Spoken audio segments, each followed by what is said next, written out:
నమస్కారం అండి. నా పేరు మహేష్. శంకరంపేట మనగ్రోమర్ సెంటర్ నుంచి చేస్తున్నాము. అయితే అన్న మన దగ్గరికి వచ్చిండు. 5 ఎకరాలు ఉంది బిట్టు అన్నకు. 5 ఎకరాలు ఉంటే ఎట్లా వాడాలని వచ్చిండు. 5 ఎకరాలకు మొత్తం వేయకండి నేను చెప్పినట్టు. 1 ఎకరాకు వాడి చూడండి, తర్వాత 4 ఎకరాలకు మీకు నచ్చినట్టు వేయండి అని చెప్పాను.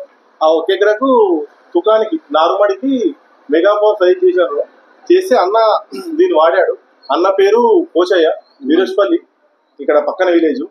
అన్న మీరు మీ మాటల్లో ఎలా వాడిరో చెప్పగలిగితే. అన్న ఇది ఏం చేసినామంటే, ఇది తీసుకున్నాను వేప తీసుకొని దుక్కి చల్లాను, గంపె తీసుకుపోయి చల్లాను, తుకంకు చల్లి ఓనా నీళ్ళేసాను, నీళ్ళేసి మర తెల్లారి దున్నాను, తుకం చల్లాను. ఇప్పుడైతే తుకం అయితే పర్వాలేదు, బాగుంది, మంచిగా ఉంది.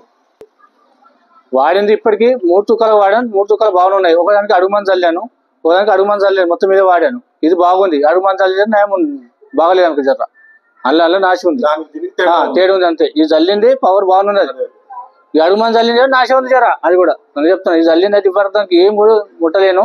ఈ చల్లి నుంచి తుకం అయితే పర్వాలేదు.